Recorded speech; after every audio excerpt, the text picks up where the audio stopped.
Hello, and welcome back to Movies That Matter, the podcast where entertainment is subjective, and that's not a bad thing. This is your host, Chris Flaherty. It is good to be back in the podcast studio here at Burlington Cable Access Television, but admittedly not as good as the lovely wedding and blessed and blissed-filled honeymoon that I took that hiatus for. Since we are officially in the holiday season, we are here to discuss one of my recent favorite holiday watches, Klaus. It was released on Netflix November 8th, 2019. It was directed by Sergio Pablos and produced at his animation company, the SPA Studios.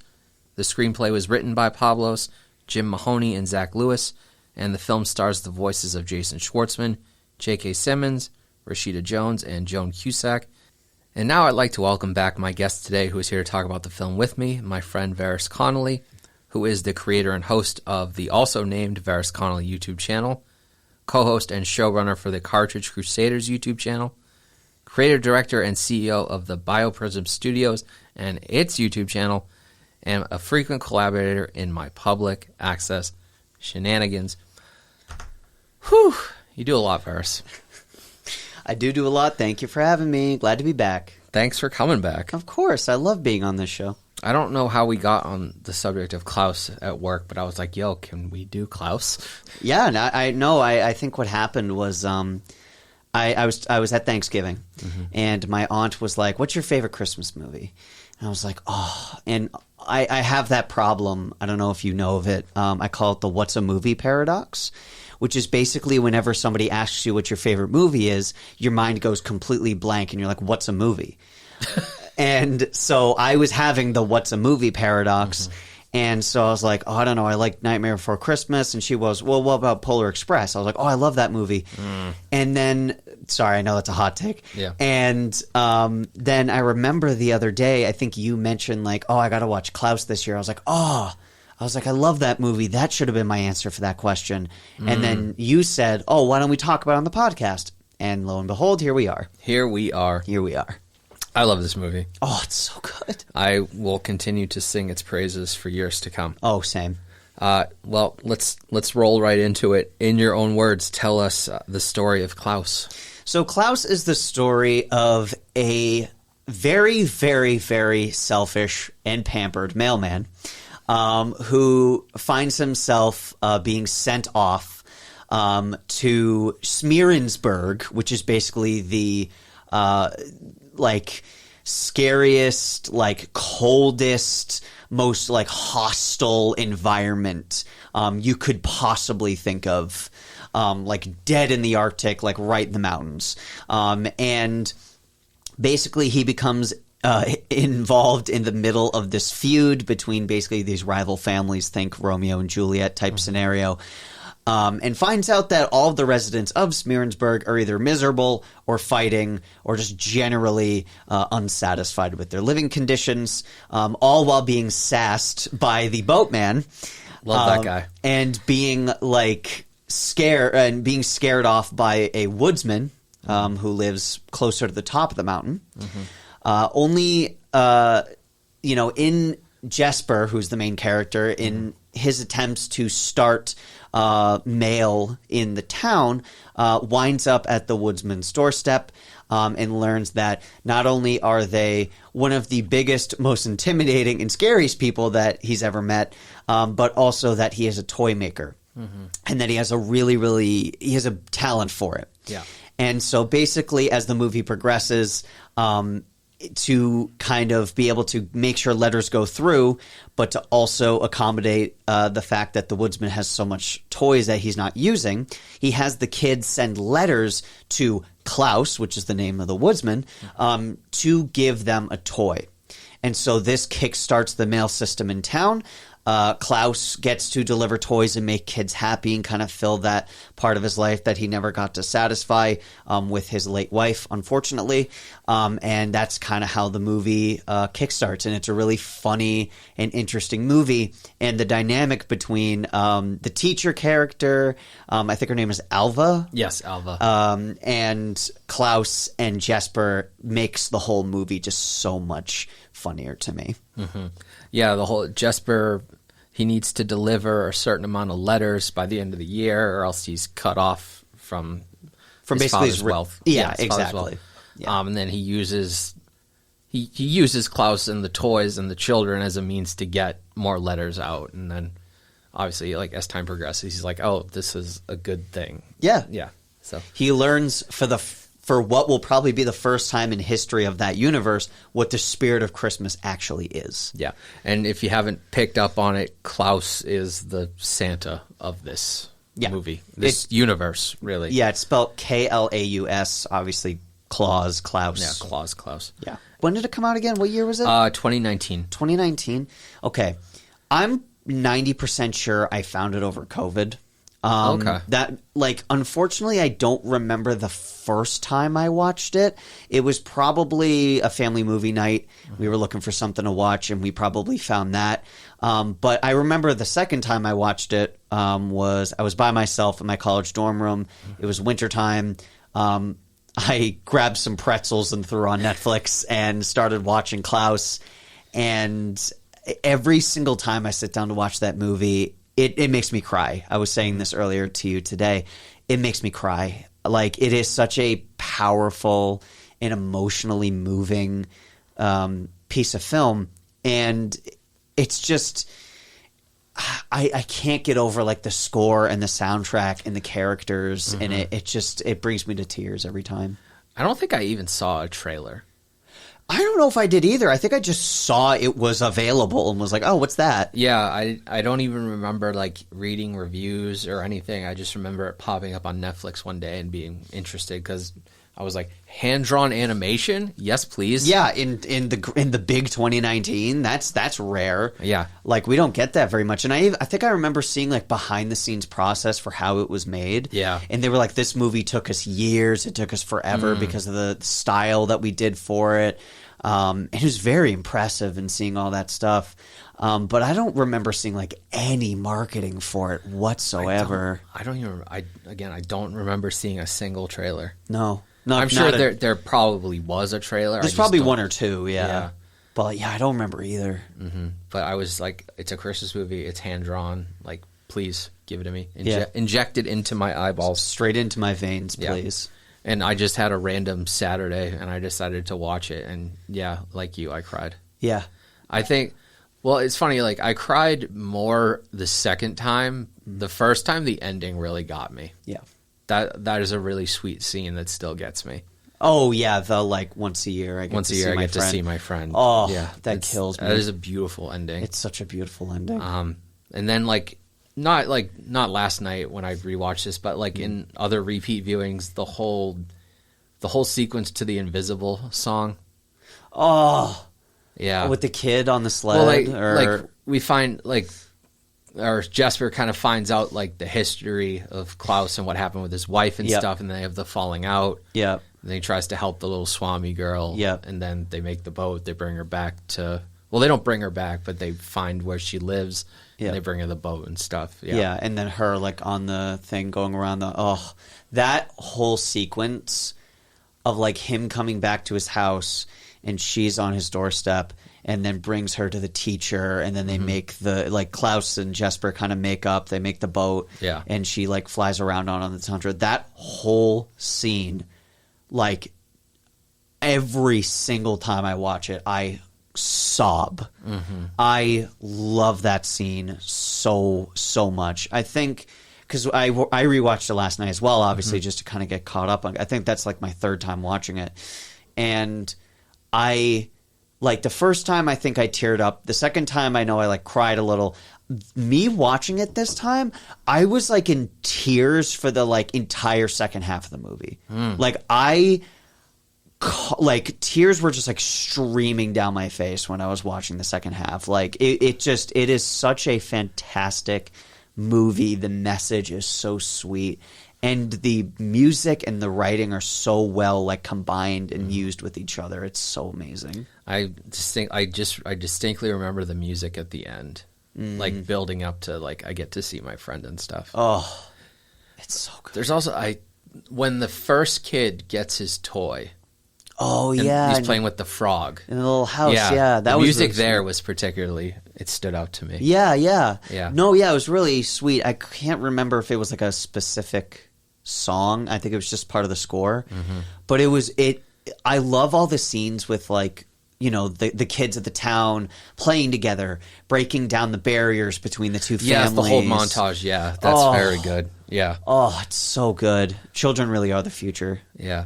I will say, and this is probably like the only thing that there's like two things that kind of keep the movie from being perfect for me is where they throw in How You Like Me Now, the pop song. Oh.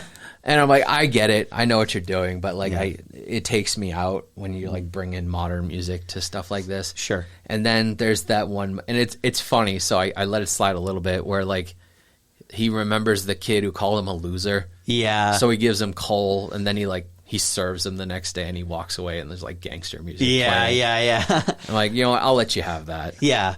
It was funny because when I rewatched the movie, I knew those parts were coming up, and I was like, is that going to take me out? I actually think that pop songs or pop culture songs, whatever, can be used appropriately and can be integrated into music. It can take you out of it, obviously, because you're like, oh, this is just, I heard this on the radio. But I think if it fits the scene well enough, I think it's okay. And so for Klaus, where it used those two songs, I actually thought it fit pretty well, all things considered. So it didn't bother me as much. I mean, obviously I was like, oh, that's funny. I didn't realize they were going to play that. But after that, like, abrupt, like, oh, geez, that's that song, I was immediately brought back in. So, like, for me, I didn't process that as acutely as being, like, out of place, as I'm sure most people did. Yeah.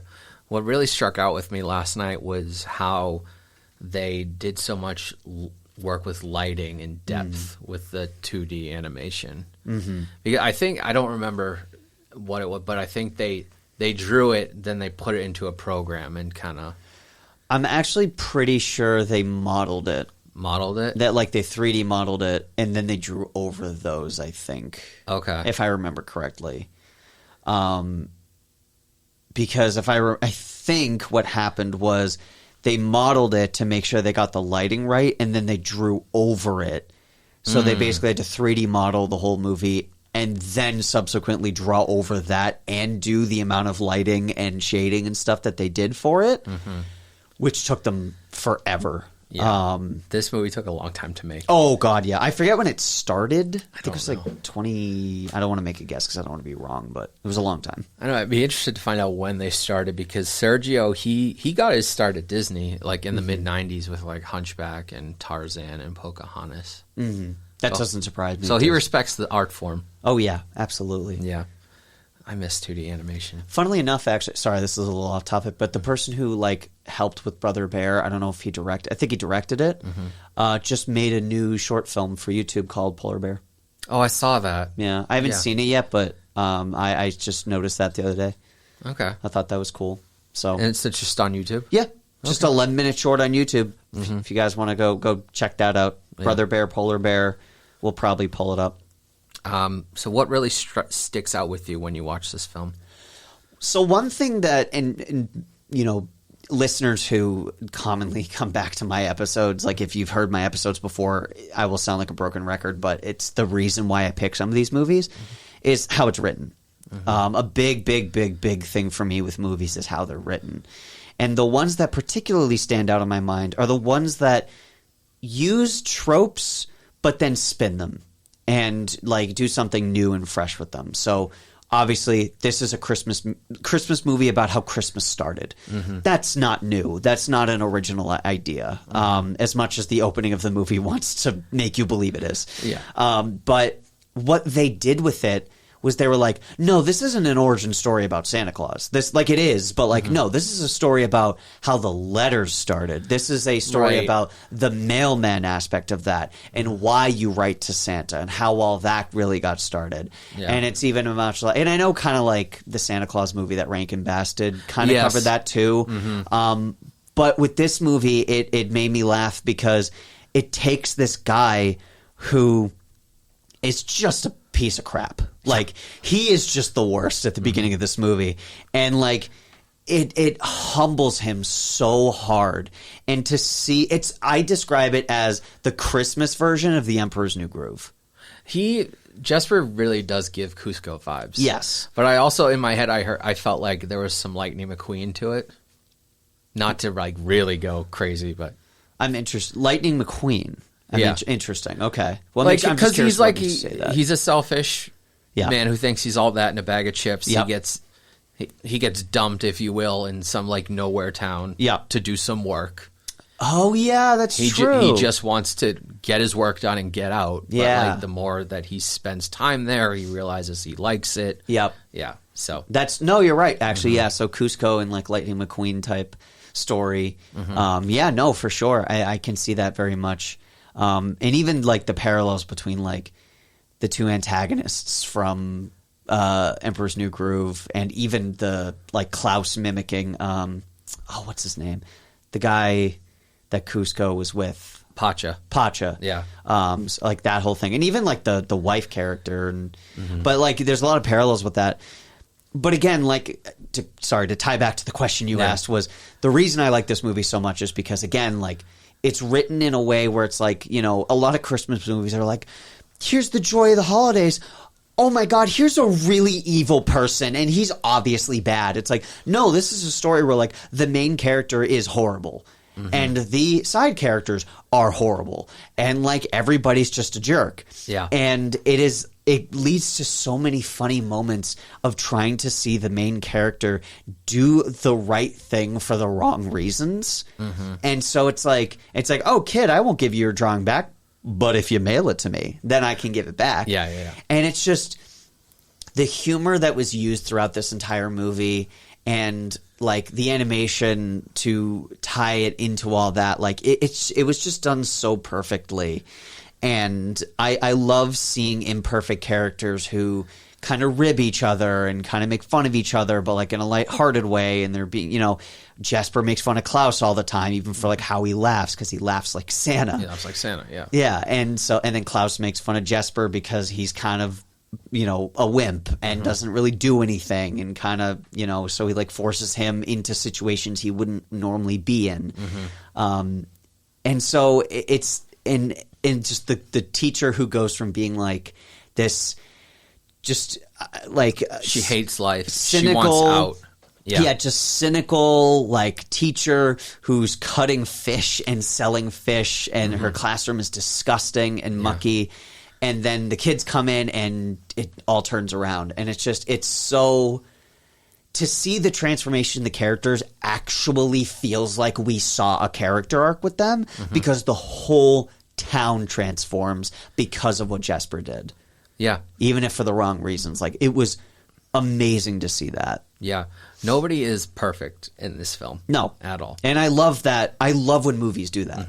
It is my favorite thing. And also the villains don't really get defeated at the end of this movie. Not really. They just get sidelined. Yeah, it's the Crumbs and the Ellenbows. Yeah. They spoilers. Well, first of all, stop listening and just please go watch this if you haven't. I mean, this podcast is going to have spoilers. I assume if you're listening to these episodes, you've watched this film before. Yeah. So they destroy the presents, or rather the decoy presents. Yeah. And they think like, everybody's going to be mean again, but then they find out I think it's the Ellenbow daughter and the Crumb boy are in love, and so then they just kind of like chase them off, like, hey, stop being friendly with each other. Yeah. And we don't really see or hear from any of them ever again.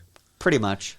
Yeah. We see the marriage scene at the end. Oh, right. Yeah. But that was it. And they're just like, I remember the mother and father are just like, whatever. Yeah, they're bitter. Yeah.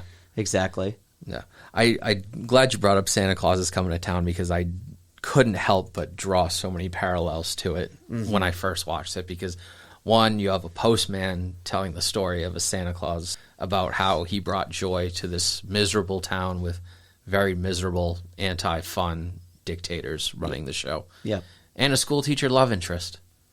Oh my God. Yeah. I didn't even put those dots But together. I don't mind, because I love Santa Claus is Coming to Town. I think it's the best Rankin Bass Christmas special. And wow. I will fight anyone that disagrees with me.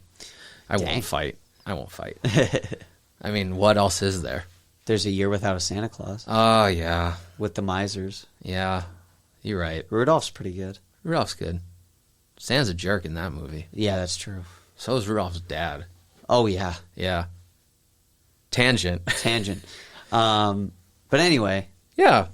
But yeah, no, I definitely see that. And I mean, like, obviously you got to include the mailman at some point in a lot of these Christmas movies because, like, there's letters. That's a huge part of the phenomenon. Yeah. But I thought that what this movie obviously did better was that instead of focusing on Santa, focused on the mailman. Yeah, and they do kind of cleverly, like, throw in, like, little bits like, oh, this is how this started. Yeah. Like, when he's trying to get Jesper to put the present inside the gate, he, like, launches him through a floorboard and he falls through the chimney. Yeah, exactly. Or at some point, like, the sleigh, like, goes off track and it ends up, quote-unquote, flying through the air. Yeah, and the kid sees it and it's like, he flies on a magic sleigh. Yeah. And Jesper's like, Klaus knows what you did. Yeah. And then they're all writing letters saying, I'm really good, please give me a toy. Yeah. So it's very clever. And yeah, like, it doesn't reinvent the wheel, but what it does really, really well. Yeah, absolutely. I like a lot of, and I've said this before, but a lot of the best movies, they don't reinvent the wheel. They take the wheel that's already been established and enhance it. Like, they're not reinventing anything. They're just like, okay, how can we take this? How can we take something that is basically considered paint drying these days because everyone's seen it a million times, and get people to enjoy it again? Like, what can we include in this drying paint that would make people want to watch? And, you know, I think with Klaus, that's very much the cynical characters, like the blood feud between everybody, like, and like the constant fighting and mischief, and like all of the little traditions that get sprinkled in and how everything started, and like, you know, the heartfelt message behind it and the weird forest spirit that is definitely his wife. Yeah. From beyond the grave guiding Klaus to do things, which was crazy. And then sends him off into the woods to die. Yeah, like that. Okay. I know it's left up to interpretation, obviously, but he's not really dead because, again, like, you see him every year. Yeah. So it's interesting. They leave it kind of ambiguous, and I like that. I like that too. I mean, my guess is just that, like, he doesn't die, but he just becomes like this spirit. He almost, like, I guess you could say he gets sainthood. Sure. Almost. Yeah. That's true. And I'll say this, like, there are tons of Santa Claus origin stories out there, but I really like the ones that show that he is just an average guy who wants to do good. Yep. I think that is really important for younger audiences to see.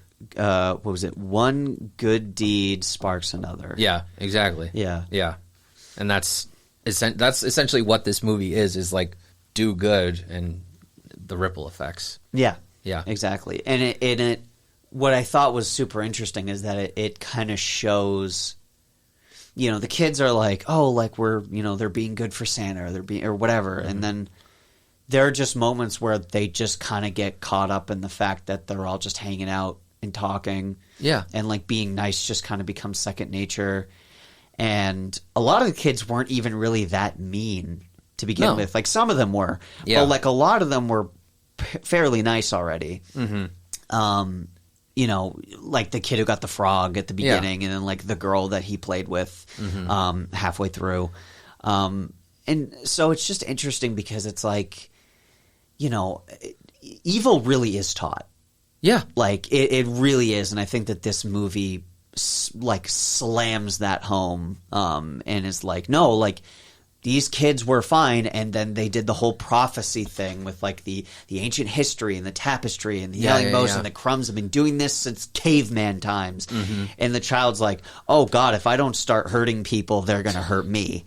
Yeah. So it's like, it's ridiculous. And so it was very, very, very good storytelling. It was very well done.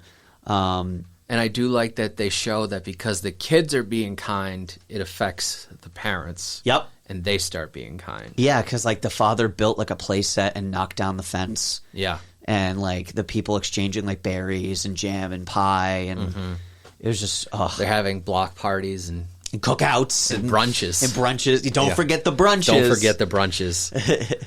Yeah, so although the kids weren't involved in the first fight scene when he rang the battle bell. I think there were the only some... kid that I remember was the one with like the carrot, the 90s Tim Burton eyes with like pencil dot pupils that were like stabbing the snowman with carrots. That's why I said most of the kids, because there were a lot of kids that were playing tricks on the old people, like when they put the old guy on top of the giant roof. Oh my god! And like that group of kids that terrorized that old man the whole movie. They put him on the iceberg and they did so many things to him. So like those kids, and then the kids who were stabbing the snowman, they were a little disturbed. Oh yeah, no, they were in the wrong movie. Yeah, but like, you know, once everything kind of came full circle, they were a little better. Yeah. So. I think that's one of my favorite visual gags is like during the big battle bell sequence and Jesper's like literally fighting for his life. Like the little girl, like she just kind of like stares at him, like shuffles past him and then disappears into the void. Yeah. I'm like, get off this island. Yeah. No, it's so funny. That's even what, like, after the first interaction with the woodsman, Jesper's like, better out on the streets than chopped into pieces.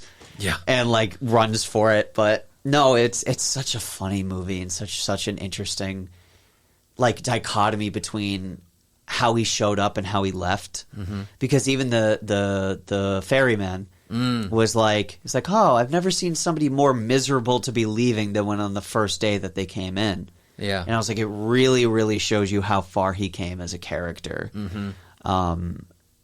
And it's just kind of beautiful. And I loved that the little girl never gave up on him. I thought that was cute. That was nice. Yeah. Yeah. Margu, I believe is her name. Yeah. I can't remember the name of the people. I might have said it wrong earlier. I think it was Sami. Yeah. Margu. I forgot her name. Yeah. Yeah. I do love that, like, there are moments in this where they just let the animation do the storytelling. Yeah. Like I distinctly remember one scene after, like, I never noticed, like, someone leaving looking sadder than when they arrived. Yeah. There's the moment where, like, his father sits down in front of him and gives him a look. Yeah. And it just, like, it says all that you need to. Like, there doesn't need to be this, like, heartfelt conversation where, like, Dad, I really like it here. I want to stay. No, because like we already know that. Yeah, we've seen it. Mm-hmm. So it's like at this point, it's just the father being like, "Are you sure you want to leave?" Yeah, and that's all it takes. Mm-hmm. And I thought, yes, that is extremely powerful. Mm-hmm. And even speaking about the Sami, sorry, I know you have to say something, but speaking of the Sami, that and I love how that was how they explained like the elves, right? And yeah, like, I never even picked up on that. Yeah, and like. Santa's like suit came from them, and like they made it to look like red and white and stuff because that was like colors they traditionally used. Yeah, and I thought that was so fascinating. Mm-hmm. So that was another really, really good tie-in that I just wanted to point out. Yeah, did he have reindeer, or did they just they wrangled them? Yes, I remember. I know there was a barn, but I didn't really remember if like he had them. No, I think he had that was Jesper's donkey. I think. Because Jesper had a carriage and a donkey that brought him into town, and then I think the donkey retired to Klaus's barn, and they just started using the reindeer. Oh, right, because they used Jesper's little carriage for a while. Yeah. Yeah. And then they built a better one, or they just improved on the old one. Yeah. Speaking of Jesper, who among the voice cast really sticks out to you? I mean, they casted Jesper perfectly. I think it's my favorite Jason Schwartzman role. It's so well done. Mm-hmm. Like, just his voice and his inflection and the way that he portrays the character, I'm like, you couldn't have picked anyone else for this. This is Jesper. Like, he just has that perfect cadence in his voice. Yeah, I agree. Like soft cynicism. Yeah, exactly. Yeah. I agree completely. And I think J.K. Simmons was a fantastic choice for Klaus. I love J.K. Simmons as Klaus. It was so good. I forget who played Alva. Rashida Jones. She did a really good job. Needs to do more voice work. Yeah, her voice for Alva was really good. Perfect. I loved how she was intimidating, but you could tell she had a soft side. Yeah, and it gets like softer as it goes on. Yeah. And it's so good. Mm-hmm. Funnily enough, the first of 2 times J.K. Simmons has played Santa. What was the other time? Red 1. Oh, I haven't seen that. Yeah. That's crazy. Yeah. I guess he's got a great voice for Santa. He does have a very good voice for Santa. So it makes total sense. His laugh was great. Mm-hmm. I think Joan Cusack is the leader Crumb. I'm going to say it. I think that is a better performance than her as Jessie in Toy Story. Oh, dang. I don't know. I felt that way. No, she did a great job with the Crumb voice for sure. Like, it was really the way it was articulated and the way that her attitude came across felt very cold. It felt very like, you know, if you cross this woman, she will take your knees out with her cane. Yeah. You know, so it was just, no, she did a great job. I think I think honorary mention for me goes to the Ferryman. Oh my God. R.I.P. Norm Macdonald. He was so funny. I can't believe I didn't even mention him earlier. Yeah. He was great. Yeah, he was so funny. I loved his take on the Ferryman, and I love like how naturally charismatic and sarcastic he was in every scene he was in. And that every character was like, "Oh my God, I hate you!" Like it was so funny. It was funny because he's got this like he clearly has affection for Jesper, but he loves messing with him. Oh yeah, absolutely. And I mean, you could tell exactly when he started like messing with him, because when he first meets him, he's like, "Oh, you turn around and go back and go east." And it's like, "I'm not lost." He's like, "Trust me, you are." And then he's like, "Oh, actually, you have a boat and this and this and this."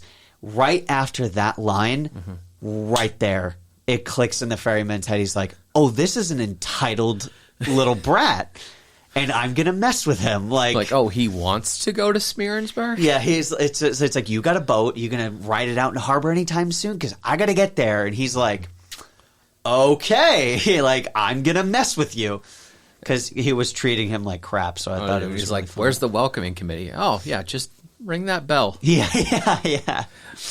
Ring the bell. See what happens. Yeah. Any favorite scenes? I'm sure there's a lot. Yeah. We've talked about a lot of them.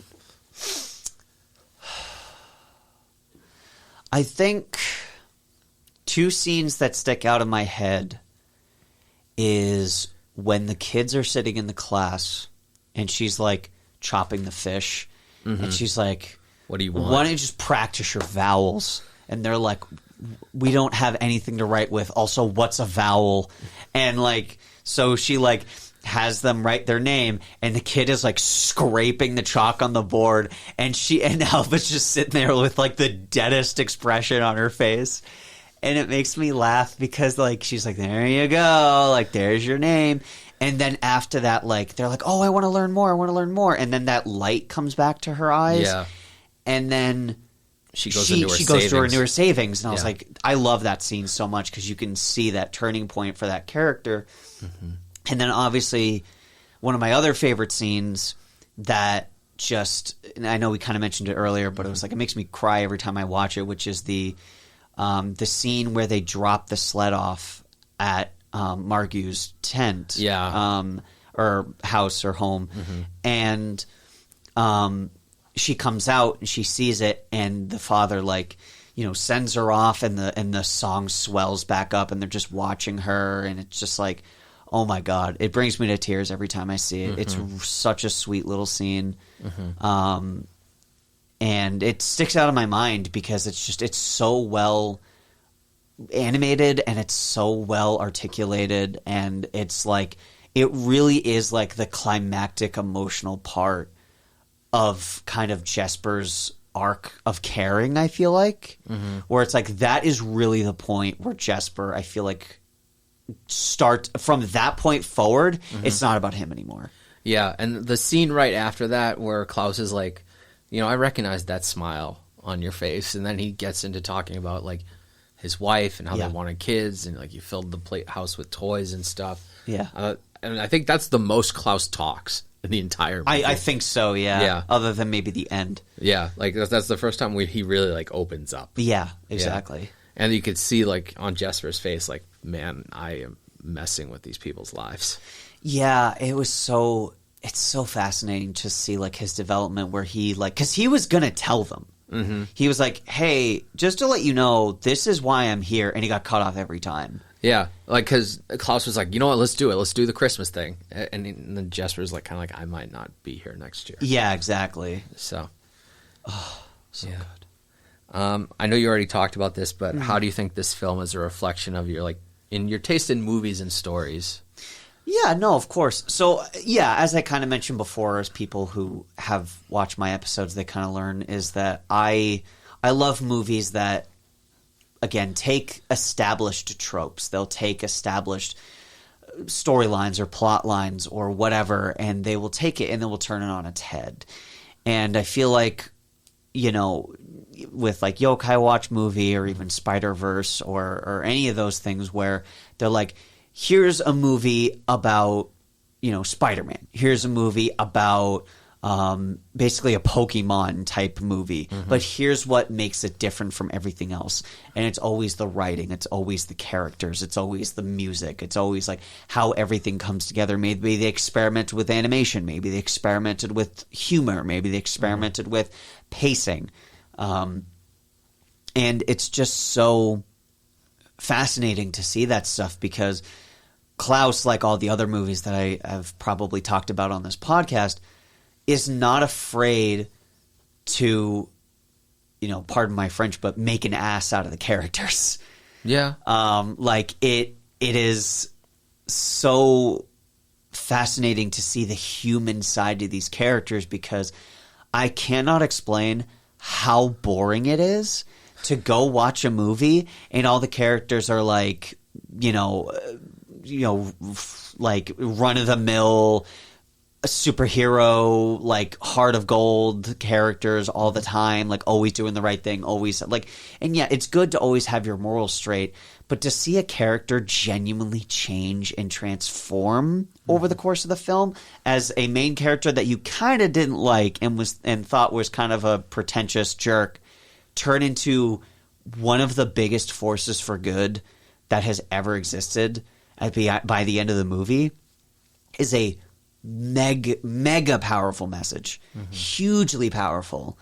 And it even gives me hope because it's like, you know, even if it was for the wrong reasons, the thing that they did really helped a lot of people.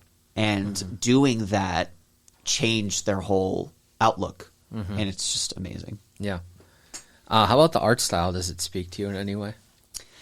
Yes. I think the art style, kind of how we mentioned earlier, is very beautifully rendered.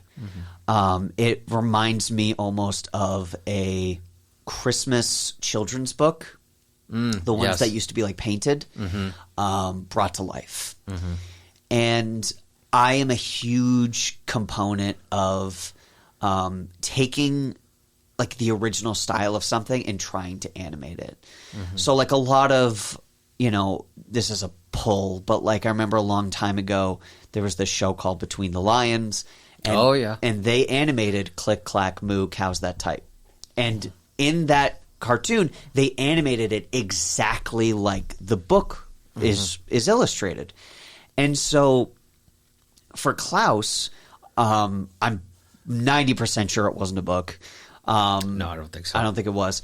But it felt like they took that style and they were like, this is what like all of these old like Christmas storybooks of, you know, of old looked like. Let's take that and make that into a movie. And also, I love 2D animation. It's like my favorite. I love that all the characters' designs are exaggerated and angular.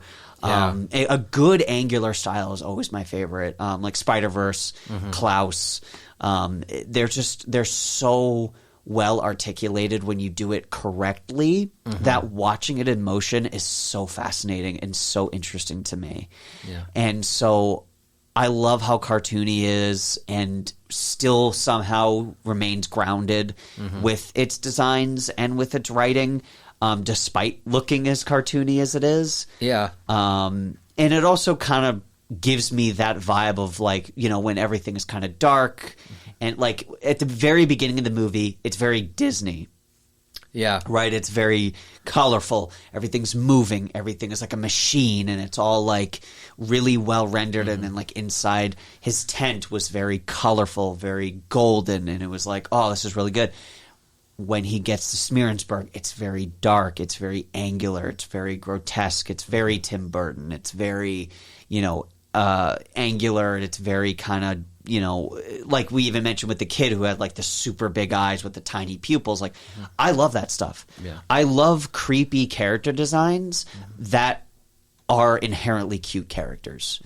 And that's a philosophy I use in my own stuff, but like, I love that. Yeah. I eat it up.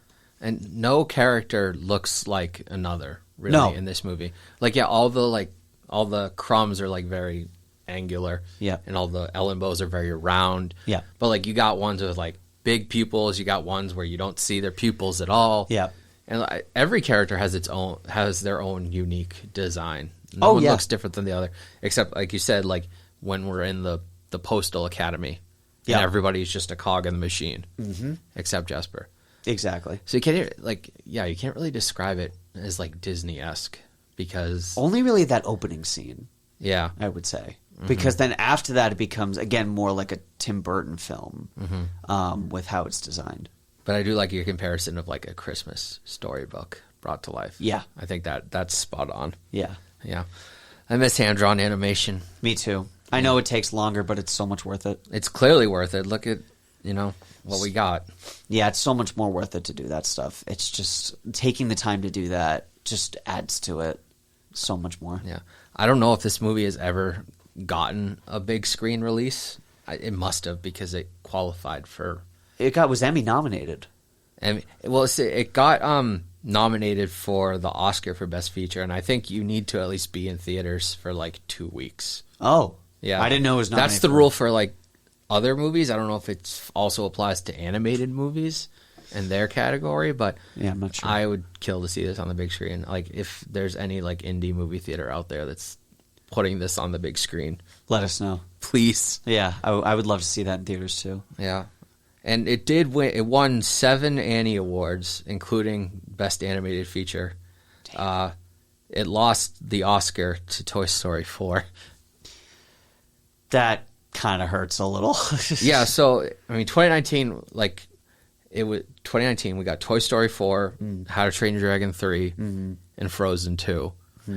And like in my head, I'm like, all right, obviously they're going to give it to the Pixar movie. Yeah. But I was like, you know what? Like, let's give it to How to Train Your Dragon because they're 0 for 2 so far. Yeah. And then Frozen 2 came out. I'm like, oh no, I don't know what's going to happen here. Yeah, that's And true. then I watched Klaus and I'm like, oh, that give it to that. Yeah, give it to that. And then I remember the nominees came out and it was Toy Story 4, How to Train Your Dragon 3, Klaus, Missing Link from Laika, yeah. Laika. And I Lost My Body. And I'm like, whoa, Klaus got in and Frozen 2 didn't. That's awesome. Frozen 2 was not that good. Oh, I like it. That's fine. But I'm like, is there any chance Klaus could win? And then sadly I was proven right or wrong because Toy Story 4 got it. And it's a shame, but what are you going to do? Oh, you can make a Toy Story 5. Yeah, and they are. Yeah. Yuck. Anyway. Yeah. We're not saying it's going to be bad. We just, This will be the last one, they say. That's what they said the last time. Yeah. And the time before that. Great. How many times are you going to emotionally manipulate me with toys? How many times? But back to Klaus. Yeah.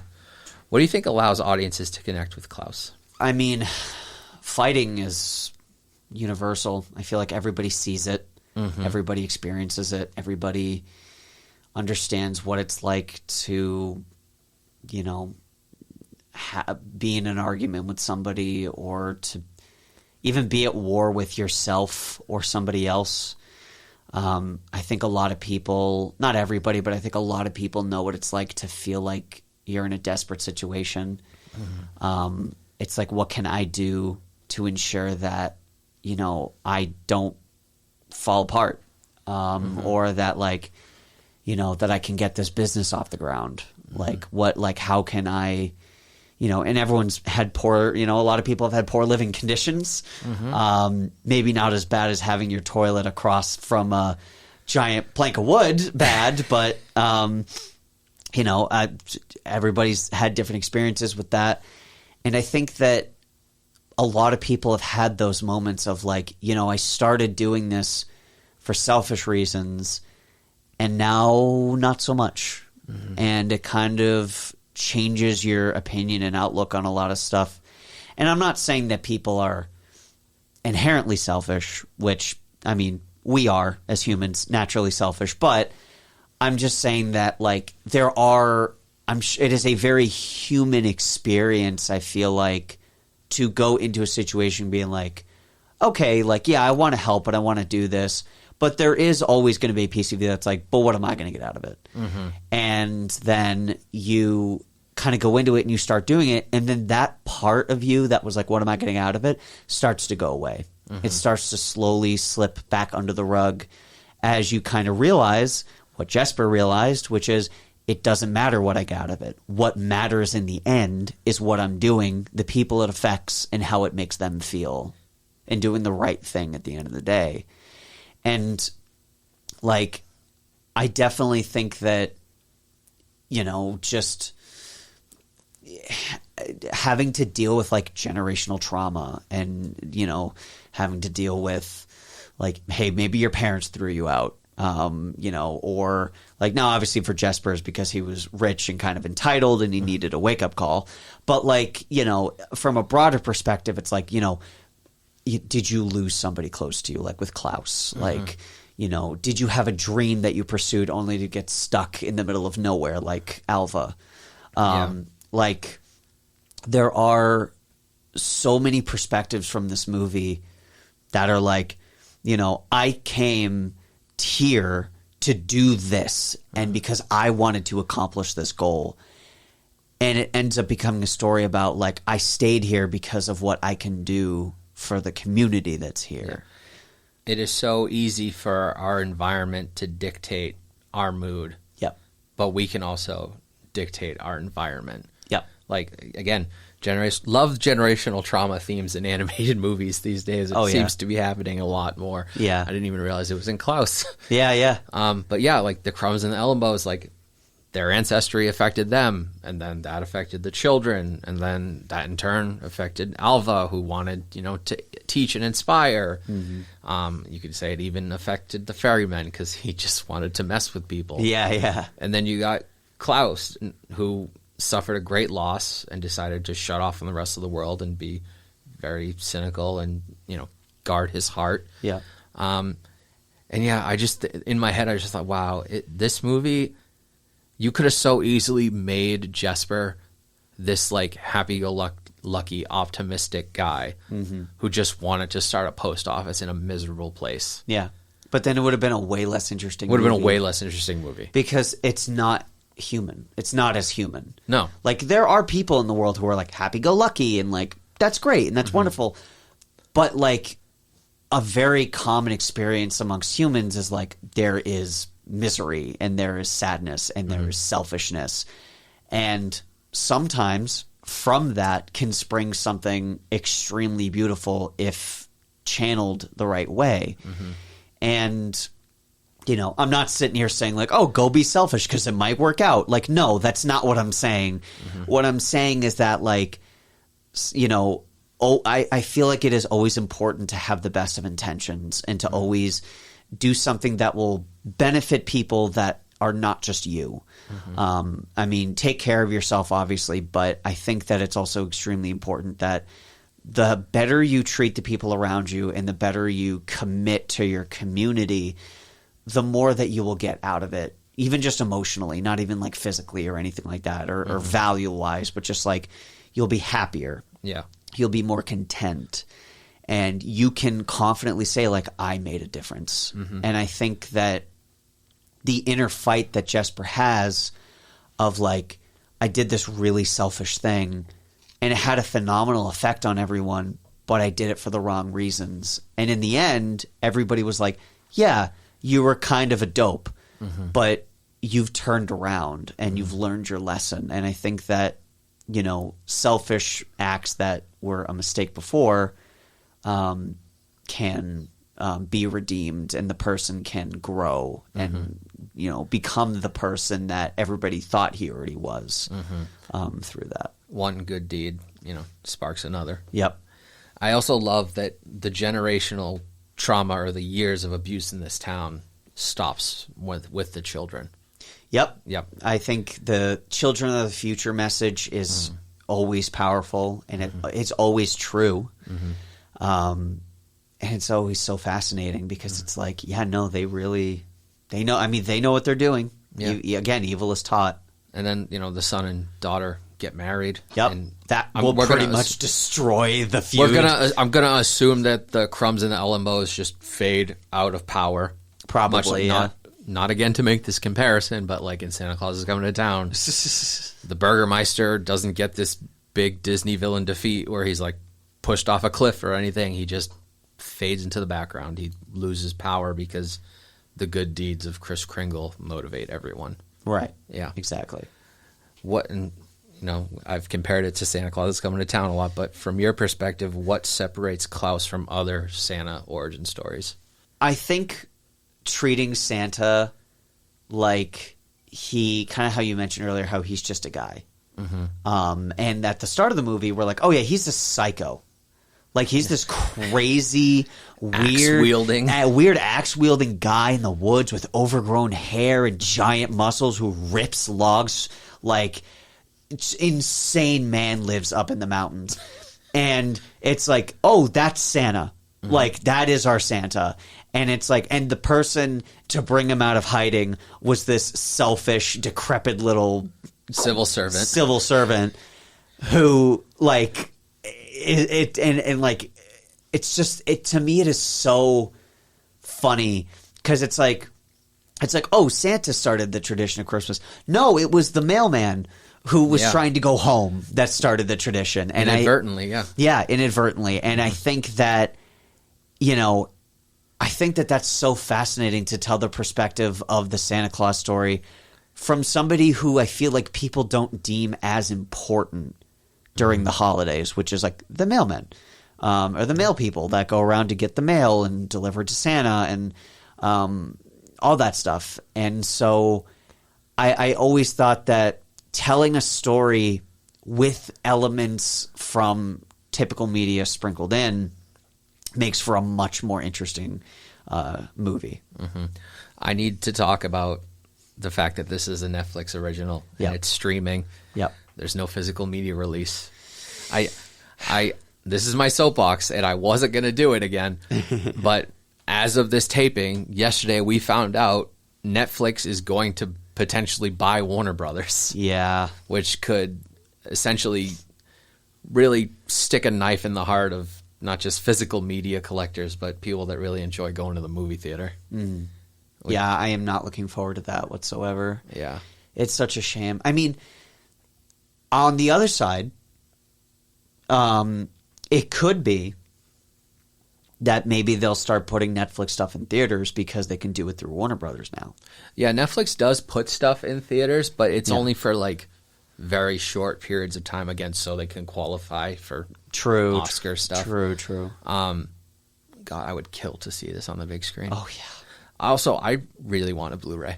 Oh, yeah. Of this. I want to preserve this for all of time. Yeah.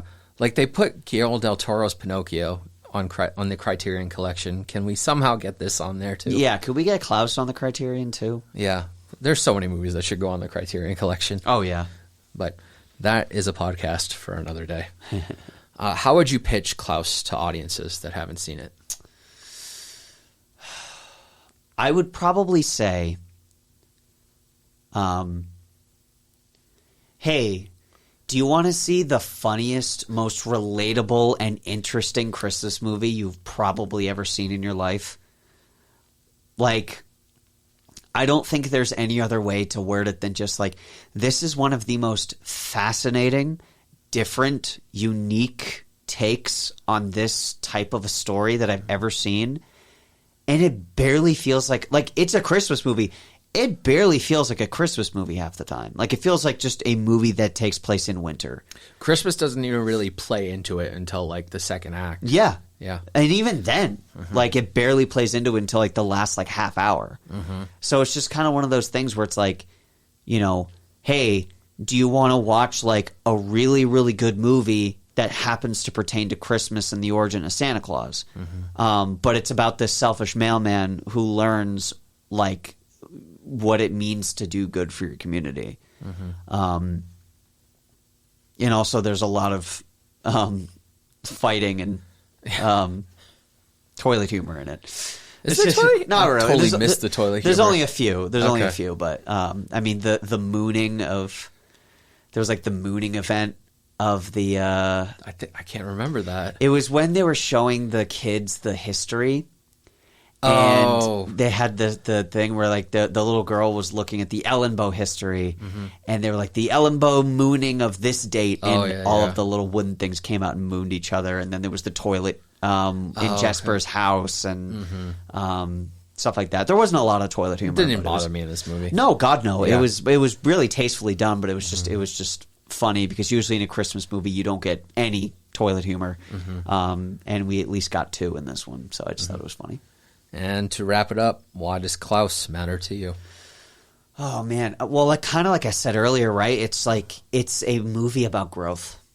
It's a movie about, it's a movie about forgiving. It's a movie about community. It's a movie about, despite having your head in the wrong place, your heart could be in the right place, and eventually your brain will catch up.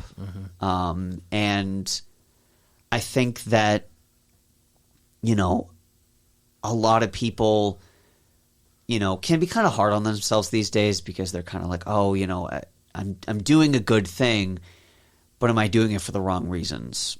And there's a lot of arguments to be had in those spaces with stuff, but at the end of the day, Jesper's actions fixed that entire community. Like, he brought light and hope to everybody there. So regardless of kind of why he did it in the first place, it sprung such a beautiful transformation from everyone in town. Yeah. And so it's like, was what he did the right thing to do? No, of course not. But the good that it did, and like what he actually did, because like he got kids to mail letters. That doesn't hurt anybody. No. I mean, you have to spend a penny, so that obviously there could be monetary implications there. But like, it's a penny, right? And so it's like, it's just one of those things where it's like they're sending letters, like, and they get a toy. It's like no one's getting hurt, or at least that's what they're trying to prevent. It's like they don't want kids to hurt each other. They don't want kids to be nasty to each other. And the reward for that is getting a toy.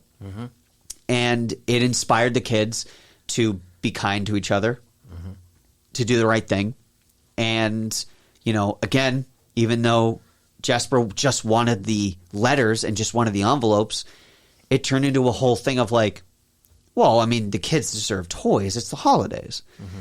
And I think that arc is so important. And I think that a lot of people don't realize that a lot of good that people do, like, yeah, a lot of it is just because some people are just like, yeah, I just want to do it because it's the right thing to do.